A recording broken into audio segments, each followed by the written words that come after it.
একদিন এক বৃদ্ধ দাদিমা এবং তার বড় সাদা মুরগি মিলে রেললাইনের পাশে একটি লিচু গাছ লাগালেন। দাদিমা প্রতিদিন সকালে গাছে পানি দিতেন। মুরগিটা পাশে দাঁড়িয়ে শান্তভাবে দেখত। গাছটি বড় হতে শুরু করল। কিছুদিন পর গাছের ডালপালা থেকে লাল টককে লিচু বের হলো। দাদিমা ও মুরগিটা তাকিয়ে দেখতেন গাছের দিকে। একদিন দাদিমা লিচুগুলি পেরে খায় ও মুরগিকে দেয়। তারপর দাদিমা অনেকগুলো লাল টককে লিচু একসাথে ঝুড়িতে ভরে বাজারে বিক্রি করতে নিয়ে যায়, আর মুরগি গাছের নিচে বসে থেকে গাছের নিরাপত্তা দেখাশোনা করছিল। এমন সময় হঠাৎ করেই এক বিশাল ট্রেন রেল লাইনে আসতে শুরু করলো। তার গতি ছিল ঝড়ের মতো। সাহসী মুরগি তার পাখাগুলো ছড়িয়ে দিয়ে ট্রেনটিকে থামানোর চেষ্টা করল, কিন্তু ট্রেন থামল না। ট্রেনটি গাছের উপর দিয়ে চলে গিয়ে গাছটি ভেঙে ফেল এবং লিচুগুলি মাটিতে পড়ে গেল।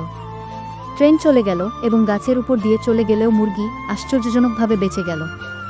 গাছটি ভেঙে যাওয়ার পর নতুন একটি ছোট চারা গজিয়ে উঠল, ঠিক সেখানে যেখানে গাছটি আগে দাঁড়িয়েছিল। তারপর ও মুরগিটি সেখানে বসে অনেক কান্না করতে থাকে, কারণ তোমরা এখনো কেউ ভিডিওতে লাইক কমেন্ট করোনি।